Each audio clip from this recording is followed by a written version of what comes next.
Sobat OMK, kita kok kayaknya studionya beda ya? Coba deh perhatiin, ada yang beda nih. Tulis di kolom komentar ya Sobat OMK. Sekarang kita punya episode yang menarik nih, karena orangnya juga super duper inspiratif buat kita orang-orang muda Katolik. Apalagi orang muda Katolik yang tertarik dengan entrepreneurship. Nah, siapakah dia? Kita buka dulu ya di mana? Di podcast OMK, obrolan muda Katolik pasti menarik. Nah, sekarang kita sudah kedatangan, bukan sih, kita yang datang nih Sobat OMK. Kita datang di tempatnya siapa nih? Tempatnya Kak Clemens Raharja. Nah, dengan Kak Clemens juga cerah banget nih, karena kita bakal ngomongin soal masa depan cerah buat anak-anak OMK nih ya, buat orang-orang muda Katolik. Nah, aku pengen tanya-tanya nih Kak Clemens. Boleh. Ini kan, ini udah merinding. Gue dari tadi duduk di sini tuh merinding ini loh, plakat-plakatnya ini loh guys. Ini bener-bener ada dari Universitas Diputra, ada dari TEDx. Wow. Ini kalian orang muda Katolik harus bener-bener terinspirasi nih sama Kak Clemens Raharja. Betul ya Kak Clemens ya? Dan memberikan dampak positif. Nah, kita tanya-tanya dulu nih, Kak Clemens, apa kabarnya nih? Kabar baik dong, senang banget nih bisa ketemu. Waduh, terima kasih udah main-main. Iya. Semoga jadi berkat. Amin. Nah, karena kita ini ngomongin soal entrepreneurship ya, Kak Clemens. Awal mula Kak Clemens jadi seorang entrepreneur itu kapan, dan apa sih yang bikin Kak Clemens itu mau terjun di dunia entrepreneur? Karena kalau bagi kita ya, orang muda Katolik terutama, mungkin kita mikirnya bahwa lebih baik kita stabil gitu loh dalam bekerja, udah tahu kita bekerja, terus kita udah tahu gaji kita berapa. Tapi aku tertarik, dan kita semua tertarik, bahwa dunia entrepreneur ini kan gak mudah Kak, dan kita juga harus mendapatkan orang-orang untuk kita bisa pekerjakan gitu. Nah, mungkin bisa diceritakan dulu Kak. Oke, mungkin sedikit perkenalan boleh ya? Boleh dong, harus. Iya. Halo teman-teman, perkenalkan nama saya Clemens Raharja. Saya selalu perkenalkan diri sebagai founder dari The Entrepreneur Society. Dan kalau dari pertanyaannya, pas memulai berusaha tuh seperti apa? Sebenarnya dulu mungkin berkat Tuhan ya, kalau bilang jalan Tuhan, karena jadi kejeblos gitu aja sih. Kejeblos itu maksudnya dari zaman waktu saya masih di SMA itu saya anak dari, mungkin teman-teman pernah dengar juga Pak Boy Raharja sama Ibu Aca Maringka. Pernah kejeblos waktu SMA itu, kejeblosnya tuh mama jualan ini MLM dulu kan. Ikut MLM, terus habis gitu waktu itu sempat bilang, "Ida, kamu dari door to door tuh, dari pintu ke pintu mulai jualan." Jadi pernah tuh nawarin, "Halo kan, tok Om, Tante, ada vitamin." Gitu. Tapi itu justru ngebentuk mental pada saat itu. Nah, terus kisah benar-benar terjun jadi sebagai pengusahanya tuh pada saat waktu mulai kayak dari, kan abis lulus SMA saya lanjut kuliah di Melbourne, itu ngerantau di sana. Dan di semester pertama itu memang saya nggak kenal siapa-siapa, nggak kenal sama, benar-benar datang ke negara baru, kota baru segala macam, kita belum pernah ke sana sama sekali. Dan itu dibantuin sama ada satu anak rantau namanya Sally dari Medan. Tapi bukan dia yang bantuin saya direct, yang bantuin saya direct itu temennya dia, Susanti namanya. Susanti ini dari Pontianak. Jadi dia udah datang 2 minggu apa 3 minggu sebelum kedatangan saya, dan saya datang tuh di hari terakhir pendaftaran. Nah, justru karena pada saat hari terakhir itu, jadi begitu datang saya mesti daftar kampus, saya mesti ini itu segala macem, pusing, dan belum sempat nyari hotel, tempat tinggal segala macam. Nah, itu Susanti yang ngebantuin semua tuh. Sampai sekarang masih temenan gitu. Jadi benar-benar anak rantau yang ngebantu. Nah, dibilang itu justru sebenarnya proses-proses yang tadi dari SMA, terus pas lagi yang sebagai anak rantau dibantuin sama temen, itu ternyata akhirnya satu semester pertama tuh saya jadi nyari kosan tuh dibantuin sama Susanti, nyari akses gimana caranya naik kendaraan umum, terus gimana caranya beli kartu telepon. Kalau zaman dulu mau nelpon kan mesti nelpon orang tua kan. Betul. Itu nelpon tuh mesti pakai pulsa prabayar yang digesek, pakai telepon umum gitu kalau zaman dulu. Kalau anak-anak milenial, anak zaman sekarang mah udah nggak ngerti. Nah, terus itu semester pertama, semester adaptasi.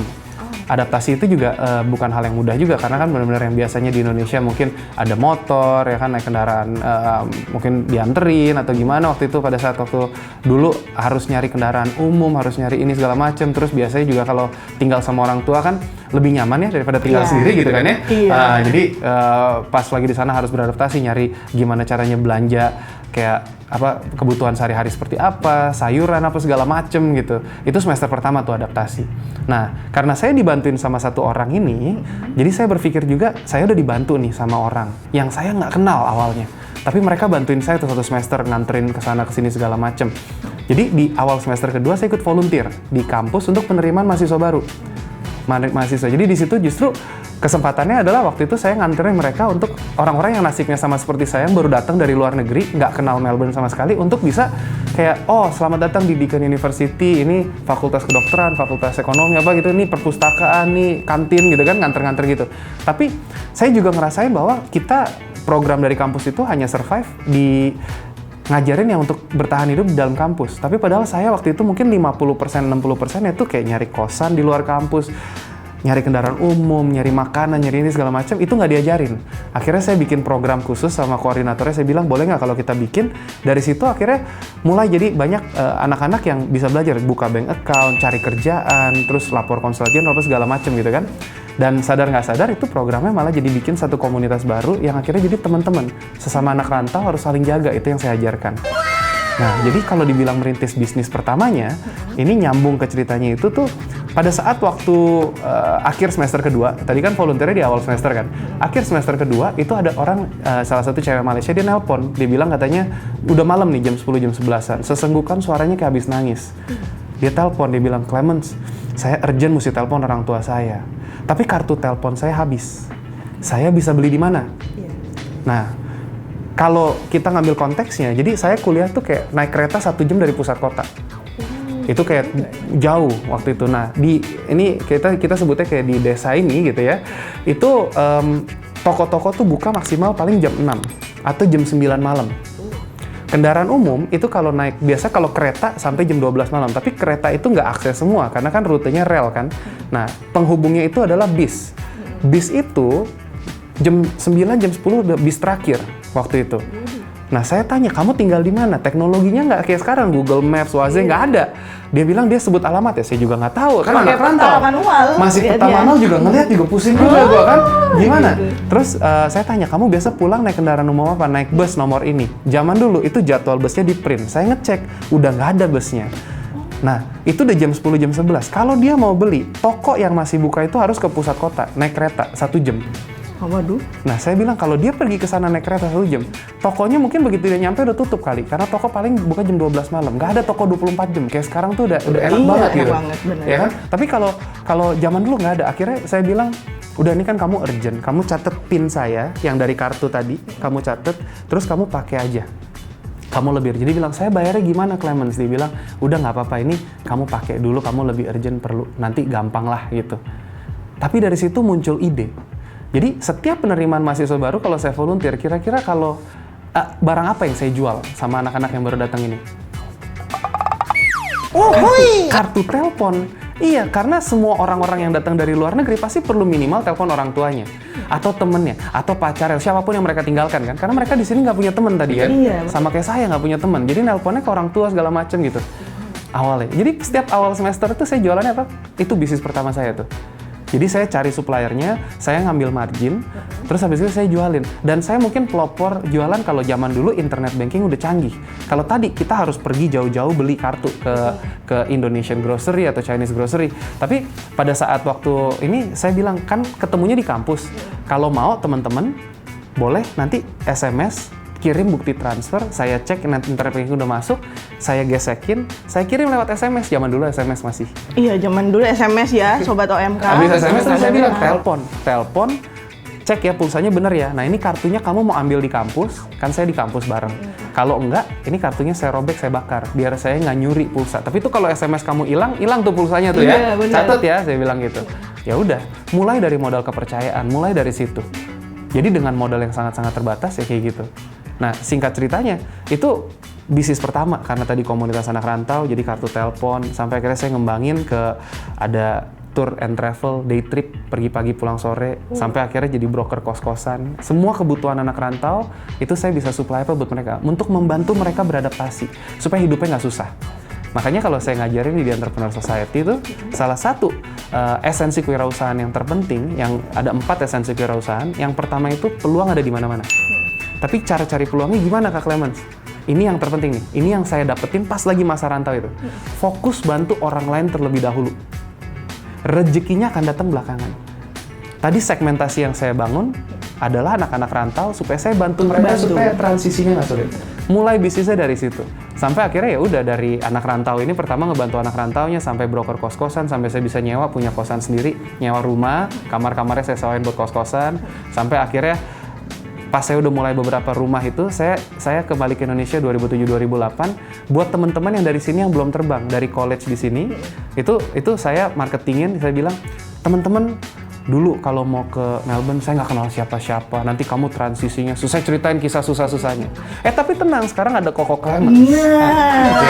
Aman gitu. Semoga cuan. Awalnya gitu. Terus waktu saya cerita gitu kan di ruang kelas nih, kelas alumni kan, saya alumni cerita. Terus habis itu papa mamanya dengerin di belakang, dia bilang, oke deh Clemens, anak om kontrak 1 tahun sama kamu, gitu kan, untuk ngekos. Tapi kayaknya kalau om cuman ngekos doang rugi ya. Kalau om gini bisa beli nggak? Iya. Jadi tanya sama teman-teman yang broker properti di sana, real estate agent. Terus akhirnya dia bilang, oh bisa Clemens, kalau orang asing bukan PR, bukan ini bisa beli, tapi mereka mesti beli primer, properti baru. Oh gitu. Udah lu kalau ada apa-apa refer ke gue, nanti gue kasih komisi. Sekali referral dapat $2.500. Wah, mulai dari apa? Mulai dari bantu anak rantau sampai bantu bapaknya, akhirnya bantu teman-temannya, sampai akhirnya bikin yang tadi gara-gara day trip saya bisa bikin ada yang buat pre-wedding. Sampai waktu itu pernah ada yang ngurus kan karena kita sewa bus, kita atur gitu. Sampai waktu itu ada dari Kemenparekraf kalau nggak salah untuk ini studi banding lah, mau ngomongin dari billboard apa untuk Indonesia yang apa namanya festival Indonesia apa ya tourism itu apa yang Indonesia Indah atau apa gitu ya, lupa aku. Pokoknya ada logonya gitu kan, ada logonya itu Indonesia, pesona Indonesia betul kan, studi banding lah apa segala macam. Jadi entah kenapa jadi kayak gitu, akhirnya ngegulung itu sembari masih kerja tuh, itu masih kerja full time juga, tapi karena ya kita ngomongin itu ngerintisnya gitu. Mulainya dari sana, bantu orang. Intinya saya bantu orang lain, pilih segmentasi pasarnya, saya bantu anak rantau. Sampai bapak emaknya juga dibantuin beli properti. Sampai akhirnya itu 2003, saya 2010 berhenti kerja full time, saya bikin property advisory firm. Itu full time bisnisnya. Jadi itu bantuin orang-orang yang dari Indonesia, Cina, Malaysia, Singapura yang pada mau beli properti di Australia. Di Melbourne waktu itu. Wow. Di Melbourne lo cari cuannya, gengs. Tahu nggak Melbourne di mana, Hor? Tahu nggak, Hor? Melbourne itu di Zimbabwe kan? Nggak dong, di Australia, ya ampun. Itu kisah awalnya. Dari awalnya membantu nih Sobat OMK. Kalau Sobat OMK rebahan kali ya? Jangan dong. Nah, tadi aku mendengar kata-kata membantu. Membantu itu kan artinya kita ada rasa kerelaan. Betul. Ya kan? Nah, waktu Kak Clemens awal pertama kali kan ada komunitas itu. Nah, struggle-nya apa sih, kayak susahnya? Kalau senengnya kan tadi kita udah denger nih. Yeah. Susahnya tuh apa sih? Apalagi ini di negeri orang loh. Betul. Susahnya satu gini, kalau kita udah punya komunitas untuk maintain komunitasnya. Jadi kita hampir setiap minggu tuh dulu ada kumpul bareng, kita acara aja. Jadi kalau dulu kita ngumpul-ngumpul tuh dari restoran ke restoran, karena kan nyobain. Nah sampai akhirnya kita bisa ada ini, diskon. Jadi restoran bilang, ya udah lu datang ke restoran kita kasih 10%, 20% diskon, gitu kan, promosi. Mulainya dari situ dulu. Jadi kumpul-kumpul. Terus kesulitannya adalah ya sama gini, karena kita semua datang dari berbagai macam latar yang berbeda. Makanya saya selalu bilang, kalau sebagai anak rantau atau kita dengan siapapun teman-teman, ya bertemanlah dengan siapapun, kapanpun dan dimanapun. Karena kita nggak pernah tahu Tuhan mau kirimin siapa sebagai malaikatnya. Betul. Ini kisah nyata. Waktu saya dulu sebagai anak rantau, saya nggak punya teman. Di sana baru mulai temannya baru sedikit. Saya perlu masuk ke rumah sakit waktu itu. Sakit waktu itu sampai parah. Nah yang nganterin saya ke rumah sakit itu temennya temen. Gitu. Jadi kalau dibilang tadi suka dukanya ya, kalau kita ngomong membangun komunitas itu dengan latar belakang yang berbeda, ada aja yang salah pengertian, ada salah persepsi, ada beda culture nanti yang satu selek sama yang lain, ngerasa kayak ini kok dia nggak sopan banget sih, padahal yang dari sisi ini kayaknya gue niatnya nggak jelek deh gitu kan. Jadi ya memang ya perlu toleransi yang tinggi, apalagi dari berbagai macam suku bangsa loh. Itu kita nggak ngomongin SARA sama sekali. Jadi benar-benar semuanya bisa bergabung. Itu komunitas anak rantau dulu. Kita bikinnya akhirnya dari situ mulai kumpul-kumpul. Jadi pada saring belajar culture-nya masing-masing. Gitu. Jadi itu salah satu tantangan terbesar. Dan kalau anak rantau di sana maksimal umurnya 2 tahun. Kalau kuliah tuh 2 tahun, 3 tahun. Abis itu udah lulus biasa pada balik for good ke negara masing-masing. Jadi ya memang ya teman-temannya kita harus ya ada people come, people go, saying welcome and goodbye gitu kan, mau nggak mau gitu. Itu salah satu tantangan di sana sih.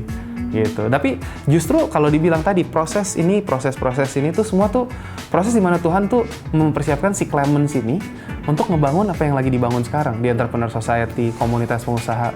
Itu tujuan untuk ngebangun Indonesia bisa bergabung tadi tanpa visi misi kita untuk mempersatukan Indonesia tanpa diskriminasi.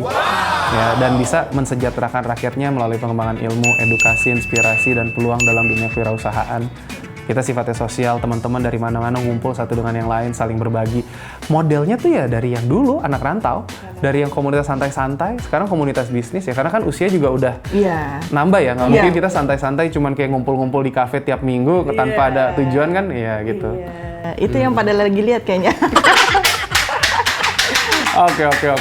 Menarik banget nih Sobat OMK. Nah, aku penasaran nih Kak Clemens. Biasanya perantau-perantau yang ada di negara lain lah selain di Indonesia, jadi sebagai mahasiswa itu kayak oh gue udah sukses kok di negara orang lain lah gitu. Akhirnya sampai ya udah gue di sini deh gitu.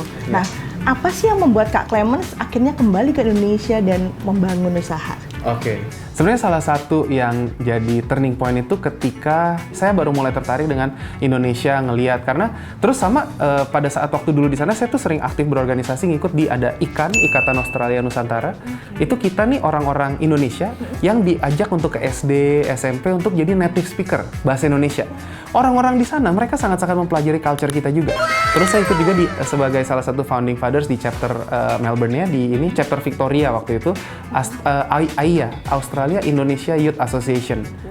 Iya, foto-fotonya masih ada waktu itu. Jadi itu benar-benar ini untuk teman-teman yang bukan Indonesia, tapi mereka mau belajarin adat istiadat budaya. Mereka ada orang-orang Australia yang kulit putih itu mereka bisa nari saman. Nari saman, saya aja bingung saman gitu. Ya kan? Nari saman, terus habis itu mereka juga ini bisa nyanyi kayak waktu itu ada Salatulo lengkap gitu kan. Tapi kalau ngeliat gitu kayak kok gue malu juga ya orang Indonesia. Orang Indonesia, kita kebanyakan orang Indonesia itu suka takut kan. Takut, bukan takut, maksudnya apa ya? Tidak peduli sama culture kita sendiri. Padahal kita tuh punya budaya dari Sabang sampai Merauke itu yang indah banget gitu loh. Dan orang-orang luar yang menghargai. Jangan sampai nanti budaya kita tuh diambil dulu gitu kan. Betul. Nah dari tadi sisi sedikit politiknya, terus sisi sedikit ada patriotisnya, terus ngelihat juga kalau kita ngelihat di negara-negara maju kayak di Australia, itu mereka jumlah pengusaha tuh per populasi itu bisa 7-8%, mungkin 10%. Ada beberapa negara maju yang sampai 10-12% pengusaha. Indonesia by default itu mungkin sebelum pandemi mungkin bisa 2-3%. Setelah pandemi kita ngeliat mungkin 1%, di bawah 1% kali yang survive, kita ngelihat pengusaha. Makanya kenapa kalau mau ngomongin sebuah negara itu jadi negara maju, itu perlu pengusaha. Nah jadi akhirnya dari situ salah satu kenapa saya bangun udah saatnya kayaknya balik ke Indonesia, ya pengen supaya ikut bekerja membangun Indonesia, tapi scope saya kan kecil, saya bisa apa satu orang ngebangun Indonesia.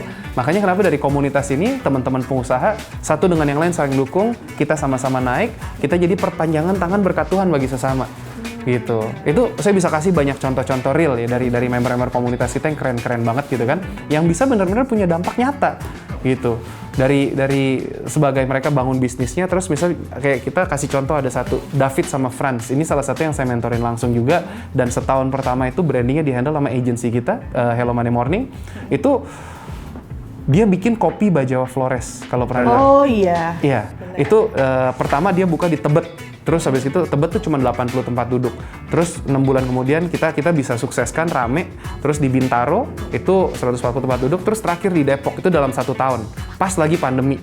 Tapi dia cuma bilang awalnya, Clems kita tuh sebenarnya pengen jualan kopi tapi bisa ngebantu anak-anak yang malnutrisi di NTT, anak-anak yang putus sekolah di NTT supaya bisa melanjutkan sekolah.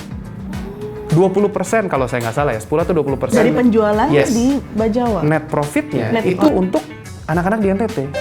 Oh wow, Real. baru tahu loh. Makanya yang kayak gini-gini tuh kisahnya banyak yang bisa diangkat sebenarnya. Jadi memang tujuannya tuh kayak seneng banget tadi dari hidup bisa datang ke sini, bisa ngeliput. Semoga nanti teman-teman kita dari Entrepreneur Society juga bisa diangkat biar bisa semakin besar lagi jadi saluran berkat Tuhan. Berkat bagi Tuhan, sesama. betul. Itu tujuan utamanya. Jadi pada saat kalau tadi balik ke Indonesia, mau bangun Indonesia dengan lebih meningkatkan lebih banyak entrepreneur muda udah pasti itu. Terus ya kita kalau bisa juga supaya lebih banyak lagi bisa ngebantu para pengusaha ini untuk naik kelas. Oh. Gitu. Bisnisnya bisa berkembang. Harapannya ke sana. Harapannya situ. Tadi kan ini membantu, kemudian tadi ada niat baik untuk Indonesia secara garis besarnya. Nah, Ya. sekarang sampai di Indonesia itu membangun usahanya Kak Clemens. Nah, perbedaan antara membangun di Melbourne dan juga di Indonesia itu yang paling signifikan apa sih, Kak? Wah, culture. Oh. Culture. Aduh. ini juga mungkin buat teman-teman ya, termasuk OMK ya, semua teman-teman yang nonton juga. Iya. Tolong, maksudnya bukan tolong ya. Jadi gini, salah satu culture shock yang saya alami. Saya kan dari 2003 ke 2015 tuh di sana. Jadi belasan tahun. Jadi ibaratnya saya gedenya di sana. Culture saya mungkin ya setengahnya Indo, setengahnya sana gitu. Jadi kalau di sana kita kalau ada sesuatu yang kita nggak suka, kita ngomong direct. Jadi kalau ngomong dalam pekerjaan, itu kalau kita mau marahnya secara profesional. Kita ngomongin, oh kerjaannya nggak beres, ngomongin kerjaannya. Kalau di Indonesia, kita ngomong itu, oh iya Pak, enggak, iya, enggih, gitu kan, semua iya. Tapi di belakang, nah itu... Oh yang siapa? Bener Pak, yang gitu ya? Iya, tapi di belakangnya nanti, wah, budaya budaya ya, gibah. Wah. Nah itu makanya perbedaan culture itu terus sama kalau di sini mungkin karena culture-nya dari Jawa kalau kayak Martus gitu kan ya lebih yang diam, lebih yang sopan, nurut gitu. Tapi sebenarnya kalau kita ngomongin kalau benar-benar mau maju kita mesti bisa berkomunikasi yang benar. Dan sebagai profesional ya kalau kita pengen naik kita harus bisa ngomongin gitu loh. Kalau ada sesuatu yang kita nggak suka kita ngomong. Tapi dengan cara yang sopan, santun lah istilahnya gitu kan. Bukannya dengan nanti kita iya tapi kerjaan nggak dikerjain. Aduh gitu. Wah itu culture shock banget gua. Iya. Gitu. Berarti dari Melbourne ke Indonesia langsung ngebangun itu dengan jatuh bangun. Dengan banyak jatuh proses, yes. bangunnya Kak Clemens. Ada nggak sih rasa kayak dengan culture shock yang begitu besar tadi, akhirnya kayak ngerasa nyerah, kemudian kayaknya gue tutup aja deh ini. Pernah nggak sih ngerasa kayak gitu, Kak? Enggak sih, kalau di Indonesia, puji Tuhan. Kenapa? Karena ya dalam hidup tuh udah ngalamin jatuh bangun banyak. Nah, ini kalau boleh cerita nih ya? Boleh dong, kan kita ngobrol. Kalau ngomongin jatuh bangun tuh banyaknya tuh dari udah pernah waktu pas lagi pertama tadi SMA. Itu kalau jualan udah pasti banyak penolakan. Itu bangun mental. Nah, pas lagi kerja pertama kali, kerjaan pertama saya itu ngubek-ngubek ayam di KFC. Waktu di Melbourne, ya anak rantau. Nah, itu saya padetin Senin sampai Rabu kuliah. Ini kisahnya dulu pas 2003 ke 2005 tuh dolar naik gila-gilaan. Jadi 2003 ke 2005 itu dari dulu dolar 2.500-an, seingat saya mungkin 8 ribuan naiknya. Jadi efektif budget Papa Mama tinggal sepertiga. Jadi saya bilang semester kedua itu, Pap, Mam, saya mau izin kerja part time. Tapi Papa Mama tuh benar-benar orang yang, enggak Clemens, Papa Mama masih mampu, udah kamu gini, kamu yang penting kuliah yang bener, jangan sampai fail. Kalau fail nanti kan ngulang, bayar lagi duit gitu kan, mahal. Tapi kamu usahain saya ini kuliah yang bener. Itu mereka sih orang hebat lah, Papa Mama tuh aku benar-benar terima kasih Tuhan banget dikirimin mereka. Cuman ya saya bandel karena udah itu kan semester kedua nih, udahlah masih ada adik nanti kan yang mesti dibiayain. Udah saya coba Senin sampai Rabu tuh saya padetin kuliah, Kamis sampai Minggu saya padetin kerja. Jadi kerja KFC, ngitung stok sama ilegalnya kan dibatasin 20 jam. Ilegalnya saya masih nyuci piring di restoran Chinese lah intinya gitu. Ya pakai dulu waktu kuliah gitu ya. Jadi, nah pada saat dengan momen-momen seperti ini, itu ngebentuk waktu kerjaan pertama tadi di KFC, saya pernah salah kasih orderan ke customer. Terus manajer saya yang orang kulit putih di sana bilang, lu katanya lagi kuliah S1 lu, bahasa Inggris ya, gini aja nggak bisa lu, pokoknya dikata-katain lah intinya gitu kan. Iya kan, masa depan lu gimana segala macam. Waduh, abis itu ngedown. Terus ingat banget tuh, keluar kerja pinggir jalan gitu ya, drama banget ke drama Korea gitu kan, duduk di pinggir jalan gitu kan, terus curhat dong, telepon sama papa mama gitu kan, pakai handphone waktu itu mahal lagi anjir gitu, iya, telepon gitu kan, bilang katanya iya ini tadi abis aduh jadi kerja KFC aja nggak becus, gimana masa depan? Ayam aja nggak becus. Begitu kan? Tapi, nah itu juga ada momen-momen dari kegagalan-kegagalan kecil ini yang si papa juga udah pernah ngasih nasihat dulu. Saya pernah ngalamin kegagalan juga waktu SMA kelas 1 pernah nggak naik kelas. Ya singkatnya itu karena males nggak belajar main game terus. Ya udahlah kesalahan si Clemens gitu kan. Terus ya papa pernah bilang orang sukses itu bukan orang yang nggak pernah gagal. Tapi mereka yang kalau udah jatuh, tapi bangkit lagi. Jatuh, bangkit lagi, jatuh, bangkit lagi. Yang penting terus, pokoknya jangan, selama kamu terus berusaha, kamu tidak akan pernah benar-benar gagal. Kalau kamu tidak menyerah, kamu tidak akan pernah gagal. Jadi yang penting kamu terus mau maju, terus lagi, melangkah. Mau sebesar apapun langkahnya, kita terus melangkah. Intinya gitu sih. Jadi dari situ proses-proses yang akhirnya membentuk mentalnya supaya pada saat lagi ngalamin tadi kegagalan atau apapun itu, bisa terus ya maju gitu, nggak ada kata menyerah. Jadi sampai detik ini apapun itu perjuangannya ya dengan bantuan Tuhan. Ya ini toh semua saya serahkan juga. Anyway apa yang saya bangun ini kan punya Tuhan anyway. Ya pergerakan ini, bisnis apa yang kita bangun, tim yang dipercayakan. Jadi ya itu benar cuma dipercayakan untuk jadi perpanjangan tangan berkat aja. Makanya ya udah nggak boleh menyerah. Cari lagi. Sebagai pengusaha kita harus selalu berusaha gitu. Namanya juga pengusaha ya ada kata usaha kan. Mantap. Mantap. Nah tadi karena sudah menjadi perpanjangan Tuhan nih. Nah pengen tahu nih pelayanan di gereja. Nah denger nih Kak Clemens itu adalah pernah denger SEP.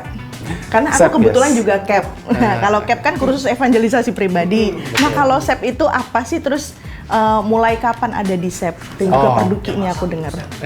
Bukan itu SEP. Itu yang masak itu SEP ya? Bisa Oke. Iya. SEP, itu sekolah evangelisasi pribadi. Nah saya ngikut tuh 2015. Jadi ini kisahnya sedikit panjang tapi singkatnya saya pernah mengalami krisis iman di Melbourne. Ya, krisis iman itu kisahnya. Gak bahaya toh? Krisis iman tuh waktu saya di sana, saya di Indonesia lahir Katolik. Terus papa mama mengalami pertobatan di Katolik karismatik dari waktu SD dan mereka ikut penyembuhan luka batin segala macam, terus mereka ikut pelayanan juga evangelis. Jadi buat mereka dan buat keluarga kita Katolik itu yang paling benar. Nah pada saat saya waktu ngerantau di Melbourne, singkatnya di Indonesia cuma pada saat itu 5 agama. Begitu di Melbourne kan ada kebebasan berbicara tuh. Setiap meter saya ngeliat, apakah kamu kenal Yesus? Semeter lagi Muhammad, semeter lagi Buddha, semeter lagi Falun Gong, semeter lagi ini. Bagi-bagi ini mereka, bagi-bagi pamflet. Wah, di situ terus habis itu saya ngalamin banyak, saya menyaksikan juga orang-orang yang tadinya saya pikir gerejawi, terus habis itu mereka ternyata tidak sesuai ekspektasi. Nah, kesalahan lagi saya melihat manusianya, bukan Tuhannya. Nah, tapi itu proses yang akhirnya bikin saya sempat jadi agnostik selama 10 tahun. Dan saya pelajarin semua agama tuh. Jadi dari Yahudi, Kristen, perpecahan gereja, segala macam, Muslim, sampai Hindu, Buddha saya pelajarin itu. Kenapa? Karena pencarian jati diri. Jadi semua agama, sampai yang ngomongin paralel, sampai saksi Yehova, sampai Mormon, sampai Scientology, sampai apa, semua saya pelajarin ya. Nah, tapi SEP itu 2015, itu papa, dia mungkin, saya tanyain si papa itu banyak pertanyaan, mungkin dia bilang, wah ini anak gue hilang nih, katanya gitu kan. Udah hilang ini, udah hilang nih. Tapi si papa itu bilang, udah kamu ikut SEP. Alasannya apa? Kamu kan baru balik di sini, butuh koneksi pengusaha-pengusaha profesional gitu kan. Bisa loh. Ikut SEP eksekutif katanya. Oh iya ada SEP. Jadi ikut SEP X, benar. jadi dicemplungin ke sana. Nah terus itu saya ingat itu masa di mana, nah salah satunya pengajar itu kan papa juga ngajar. Ternyata ada beberapa momen-momen pas dia ngajar itu kisahnya panjang lagi, saya bisa sharing nanti kapan-kapan ya, iya, waktu ya. Gitu. Itu sharing imannya di mana di situ saya menyaksikan oh ternyata Tuhan tuh banyak ngejamah dan efeknya ke saya juga walaupun saya nggak sadar. Katanya dulu Clemens waktu SD tuh bandel banget gitu. Terus sekarang kayak Hello Kitty katanya. Hello Kitty. Iya kan? Nah, terus habis itu ya itu karena momen-momen tadi dari luka batin waktu masih kecil tanpa sadar, terus papa mama mengalami pertobatan, dia minta maaf sama Clemens kecil sampai akhirnya Clemens tuh terbentuk sampai sekarang. Dan akhirnya bisa punya mentalitas seperti ini tuh karena papa mama yang mendidik gitu. Jadi firman-firman yang masuk ya menjadi buahnya di sini, bisa ngebantu teman-teman di luar sana seperti apa gitu istilahnya. Gitu. Luar biasa ini ya itu kisah. Jadi kalau ngomongin dari pertobatan apa segala macam dan pelayanan di SEP eksekutif ini akhirnya pas papa stroke itu papa udah pernah bilang, Clemens kamu mesti mulai melayani di gereja. balik lagi ke gereja. Itu udah lewat tuh 2015, saya mulai aktif lagi, mengalami masa pertobatan lagi, dan saya mulai itu 2020, 2021 tuh Papa udah bilang gitu kan, dari 2018-19 udah bilang. Tapi saya bilang, Pak, pelayanan saya tuh di luar gereja, ini di sini. Jadi untuk orang-orang yang belum mengenal, tapi saya ajarkan ajaran kasih, jadi fokus bantu orang lain terlebih dahulu kan. Oke, betul. Tapi sekuler. Jadi saya pengen supaya mengajarkan tuh Indonesia yang toleran, merangkul semuanya dari Sabang sampai Merauke. Kalau kita ini bisa jadi pengusaha tuh kuat kalau punya network dan relasi yang kuat gitu. Pengennya ke situ. Tapi tetap dia bilang, akhirnya pas Papa stroke, saya bernazar, saya bilang ya Tuhan tolong sembuhkan. Di Juni Papa stroke, lumpuh setengah. Kalau Tuhan tolong sembuhkan, kalau kau sembuhkan ini, saya akan ikut pelayanan jadi pewarta seperti yang Papa minta. Nah, 6 bulan dia bisa jalan tuh lancar, bisa nyetir lagi. Cepet sembuhnya sih Papa kan, puji Tuhan. Jadi di situ ya udah terpenuhi. Terus Desember beliau stroke lagi kedua kalinya, pendarahan. Dan ya di situ ya pulang ke rumah Bapak. Jadi ya itu udah janji kepada Bapak dan Papa. Jadi ya sudahlah gitu. Kisahnya di situ pelayanannya. Wah, luar biasa. Tetap semangat Kak Clemens.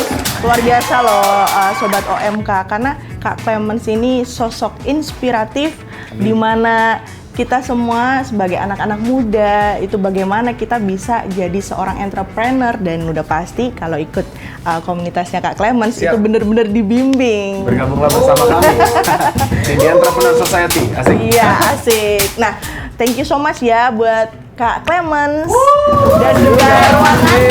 Aduh, enak banget. Ini lebih enak kalau ada sponsor juga. Sponsornya Kakak. Nah, thank you so much Kak Clemens dan juga kru-kru yang heboh-heboh di sini. Mana suaranya nih? Nanti kalau mau ya, produk-produk dari para member di Entrepreneur Society mungkin saya bisa ajak juga untuk ikut kolaborasi.